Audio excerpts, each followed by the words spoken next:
My sister accused me when she was 16. I took a plea deal to avoid prison. 10 years later, her husband uncovered the lie that destroyed my life, and the truth tore hers apart. When I was 20 years old, I took a plea deal for something I didn't do, just to avoid spending the next 20 years in prison. The accusation? That I abused my 16-year-old sister, Hannah. 10 years passed. I lost my future, my freedom, and my name. And then, out of nowhere, her husband uncovered everything. Back then, in our small hometown just outside Lincoln, Nebraska, Hannah and I were closer than most siblings. Too close, people might say now. But it didn't feel strange at the time. We were each other's person in a family that never quite knew how to deal with either of us. I wasn't the academic type. Barely passed high school, struggled with almost every subject, except one. I had this obsession with old electronics. Not computers or programming, but the guts of things, radios, VCRs, cassette players. I used to scour garage sales for broken tech, bring it home, tear it apart, and rebuild it in my room. My room became a tiny lab, soldering irons, circuit boards, crates of wires. And yeah, I locked the door. I didn't want anyone messing with my projects. That detail, locking my door, would be twisted into something disgusting later. But back then, Hannah was the only one who got it. She was 12 when she started joining me. She'd sit for hours, holding wires while I soldered, asking me how things worked, learning alongside me. She never complained. She brought snacks. She defended me to our parents, told them I wasn't wasting time.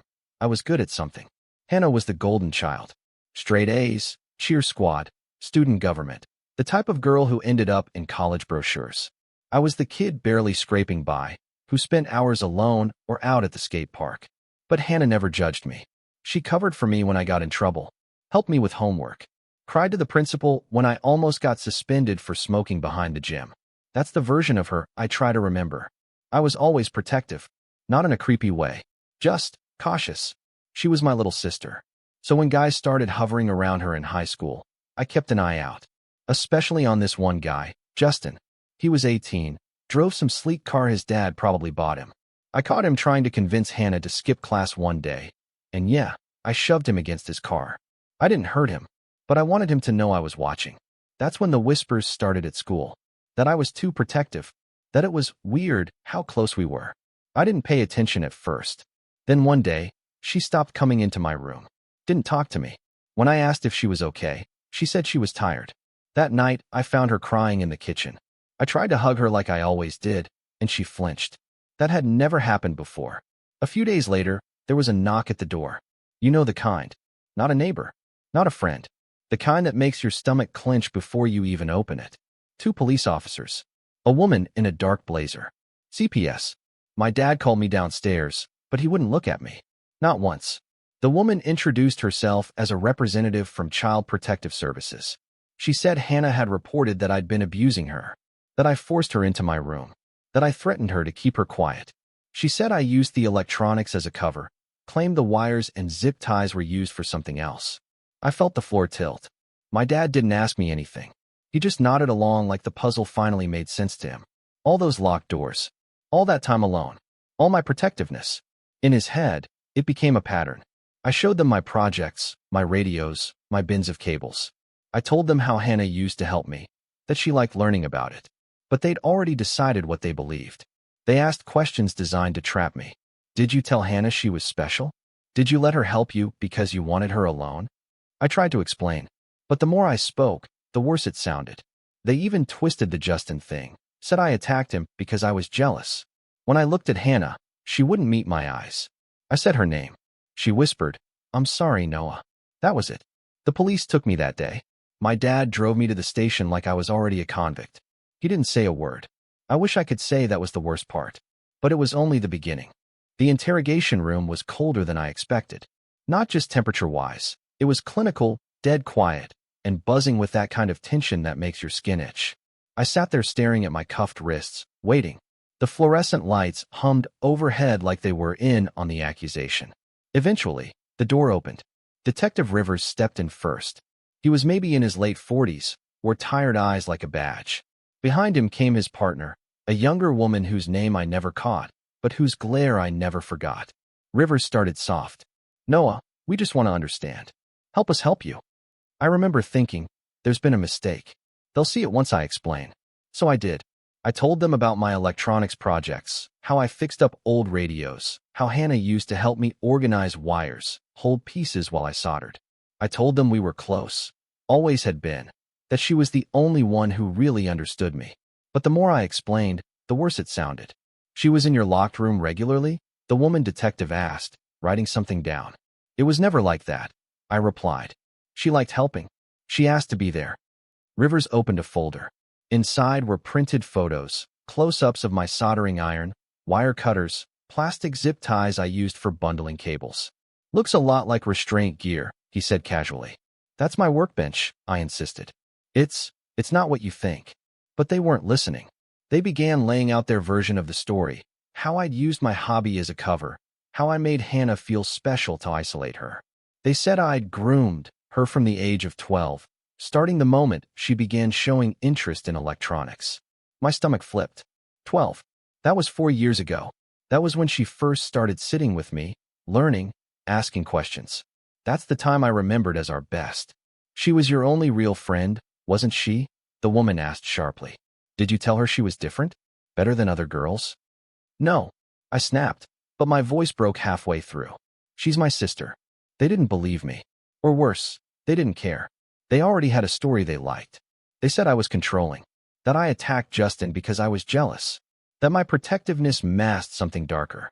They even claimed the way I sat alone in my room all the time was part of the pattern. Then they showed me her statement.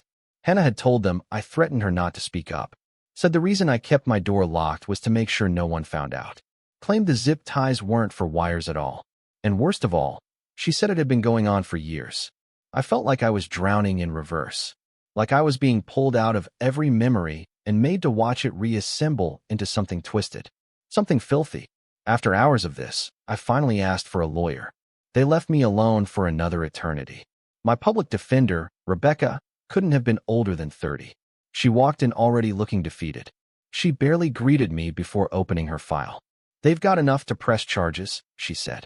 Your sister's testimony, statements from friends about your possessiveness, the way your room looked, it's not good. But it's not true, I said. I didn't do anything. She sighed like she'd heard it all before. If this goes to trial, you could be looking at 20 years in prison. Then she laid out the offer. No contest plea, 5 years probation, lifetime registration. No trial. No jail time. Just sign and disappear. I asked if she believed me. She didn't answer. 2 days later, my father came to visit. It was the first time I'd seen him since CPS showed up at our house. I was desperate for him to say he believed me, that he'd seen through it, that he knew his son. But he didn't say any of that. Just take the deal, Noah, he said. Don't drag your sister through a trial. My mouth went dry. Dad, you really think I did this? He looked at me for a long time. Then he said, I thought I knew you. And that was it. No fight. No faith. Just surrender. I pled no contest the next morning. The judge called it a fair resolution. 5 years probation. Lifetime on the registry. No jail time. Just like they promised. But what they didn't tell me, what I only started to understand after the courtroom emptied, was that it wasn't just about punishment. That label they gave me, it didn't just take away my future. It erased my past. It turned me into someone I wasn't, at least not in anyone else's eyes. You don't realize how much a label defines you until it becomes your entire identity. Sex offender. That was what the world saw now. Not son, not brother, not technician. Just that. At first, I thought 5 years of probation would be the hardest part. I was wrong. Probation ends. The registry doesn't. Most landlords won't let you through the door. I found that out fast. One leasing agent smiled and offered coffee until she saw my background check. Then she slid the paper back to me like it might bite. I'm sorry, she said, stepping away. I have grandchildren who visit. I'm sure you understand. I did. I understood too well. I started sleeping in my car. An old '06 Honda Civic with a sagging ceiling and a heater that coughed instead of blowing air. I bought a Planet Fitness membership just to shower. $10 a month for the illusion of dignity. Nights were the worst. I'd park behind a 24-hour Walmart and scroll through Facebook with numb fingers. That's how I saw her. Hannah, graduating with honors, attending college on a full scholarship, writing op-eds titled Surviving Trauma and Finding Strength. People in the comments called her brave, a role model. Meanwhile, I was eating cold ravioli from a can in my back seat, wondering where I could park next without being hassled. Once, I tried dating. Her name was Maria. We met at one of the few jobs that didn't ask too many questions, packaging hardware for minimum wage. She was kind, curious, didn't pry too much. We went out a few times, laughed, shared stories. Then she asked why I always looked up locations before we went out. I told her the truth. About the registry. About Hannah. I tried to explain that it was all a lie. That I was innocent. That she'd said things that ruined my life. Maria said she needed time. The next day, her brother and 2 of his friends showed up at my job. I quit that afternoon. I stopped trying after that. The only place that gave me peace was a tiny local library tucked behind a strip mall. Carol, the librarian, never asked about my past. She just started leaving books for me, electronics repair manuals, soldering guides, and eventually even programming books. One day, she caught me researching free online courses. Education is everyone's right, she said gently. Then she helped me enroll. That moment changed everything. It was the first time in years someone treated me like a person. I threw myself into those classes. Learned about blockchain, cybersecurity, even crypto trading. I started making a little money, just enough to eat and pay for gas. But what truly wrecked me were Hannah's public accolades. The awards, the speeches, the features on social media. None of them mentioned me. It was like I had never existed, like I had been replaced by a shadow. Sometimes I'd look at old pictures. Me and Hannah eating popsicles on the porch. Her in a tutu, me helping set up a makeshift stage for her living room performances. How did we get from that to this? Then came a Tuesday. A regular, forgettable workday. Until I got the email. Subject line, private investigation, urgent. I almost deleted it, assuming it was a scam. But something made me open it. The message was from a man named Frank, a licensed private investigator. He said he'd been hired by Hannah's husband, Brandon, to look into her past.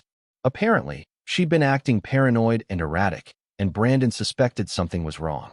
Frank had found inconsistencies in her story, and he wanted to talk. At first, I dismissed it, thought it was another cruel trick. Then he sent a second email, with scanned court documents, school attendance records, and interview transcripts I'd never seen before.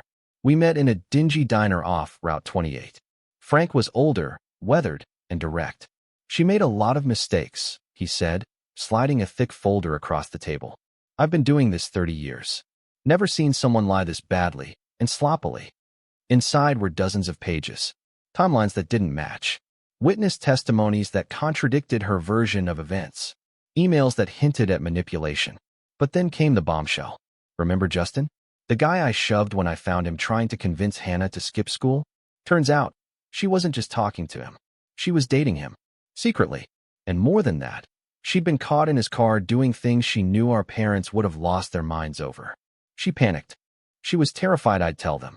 So she made up something so big, so horrific, that no one would question her version of events. She needed something nuclear, Frank said, pointing at a printed text from Hannah to a friend. She needed to redirect everything onto you. The message read, "If Noah tells, I'm screwed. I need to make them believe something so bad, no one listens to him." I stared at that line for a long time. Frank leaned in and pulled out the last page, a signed confession. Brandon had confronted her with all the evidence. She cracked, admitted everything, said she never meant for it to spiral like it did. She thought they'd send you to live with relatives, Frank added. She didn't expect your father to go scorched earth. I couldn't breathe, couldn't speak, could barely think. It was real. Everything I feared, everything I suspected, it was all real. I wasn't crazy. I wasn't wrong. And for the first time in 10 years, I felt something stir in my chest that I hadn't dared feel since that day on the porch when she flinched away from my hug. Hope. When I left the diner, my hands were shaking so hard I could barely hold the steering wheel. I didn't drive home. I didn't even know where home was anymore. I pulled over at a gas station, sat there staring at the confession in my lap, and cried like a kid. I wasn't angry. Not then. Just tired. Tired of the noise in my head, the looks, the silence, the way I'd started second-guessing my own memories. For 10 years, I'd lived as a ghost. The boy I was, the one who built radios, who protected his sister, who just wanted to be understood, had been buried under a mountain of lies. And now I had proof that he existed. that he had always existed. Frank was right. This wouldn't fix everything, but it was a start. I called a lawyer the next day, this time a real one. Not a burned-out public defender with too many cases and too little fight. Her name was Marcy, and from the first phone call, she didn't speak to me like I was already guilty.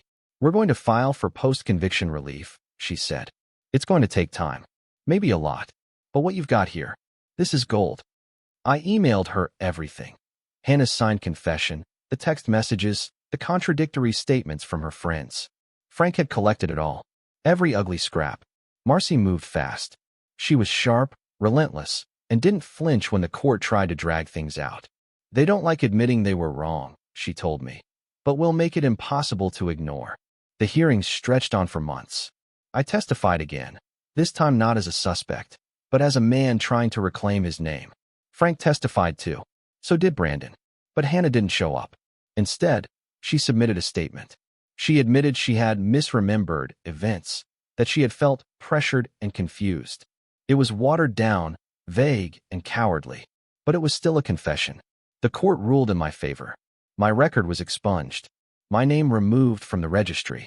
When the judge banged the gavel, I didn't cheer, didn't smile. I just sat there. I was free, legally, but nothing felt different. That night, I got home to a letter waiting in my mailbox. No return address, but I didn't need one. I recognized the handwriting. My father.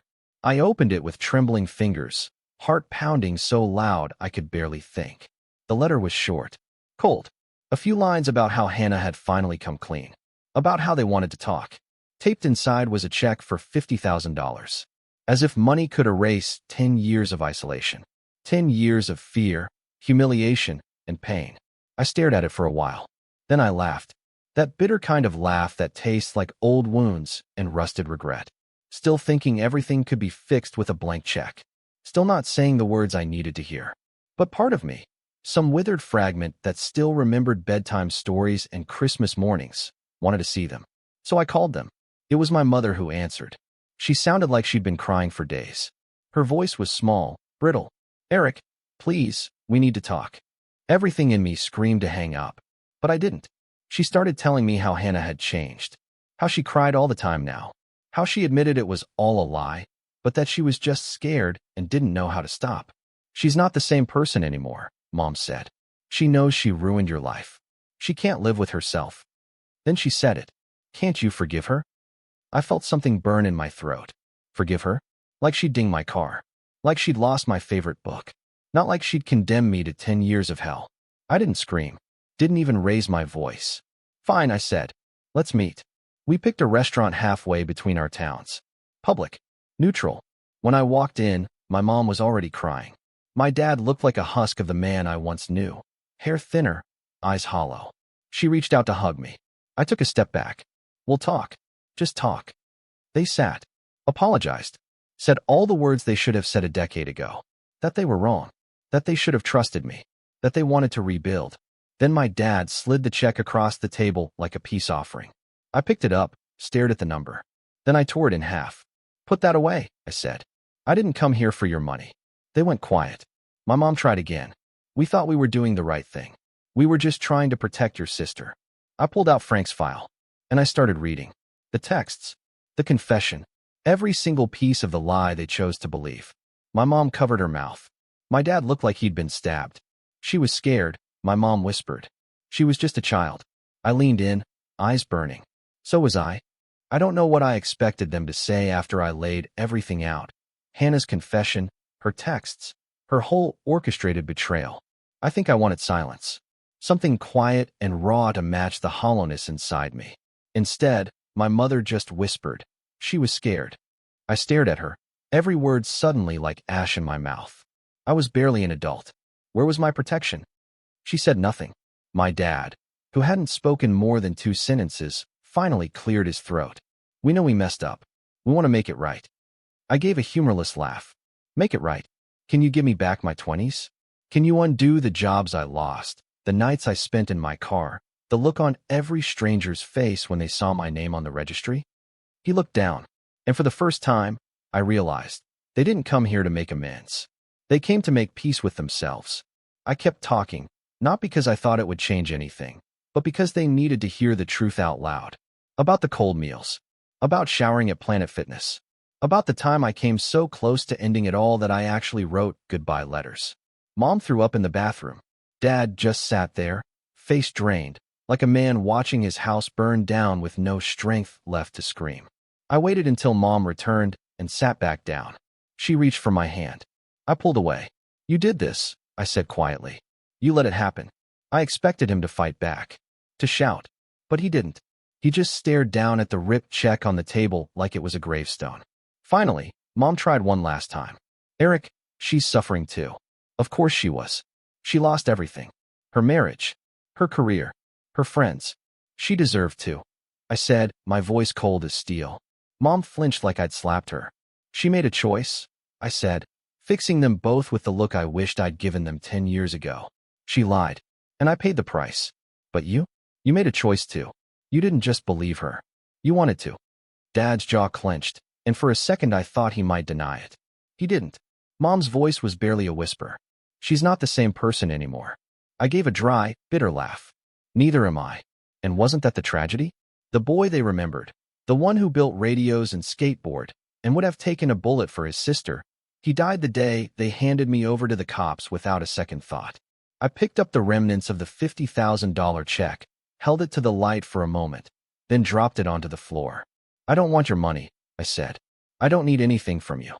Mom was crying again. Dad looked older than I'd ever seen him. "You made your choice," I said, standing up. "Now you get to live with it." I left the restaurant without looking back. There was no catharsis, no dramatic swell of music, just a clean break. And maybe that was enough. A few weeks later, I got a letter. No return address, but I didn't need one. It was from Hannah. I stared at the envelope for a long time, debating whether to open it. When I finally did, it was a single sheet of paper. No excuses, no explanations. Just, "I don't expect you to forgive me. I just wanted to say I'm sorry." That was it. I didn't respond. Life didn't suddenly become perfect. The scars didn't vanish. But I was free, truly free. With my record wiped, I moved to a new city. I started my own electronics repair shop from scratch. No more hiding. No more shame. Sometimes I think about my parents. About Hannah. About who I might have been if things had gone differently. But I don't dwell. They're ghosts now, shadows of a life I left behind. And me? I'm finally alive again.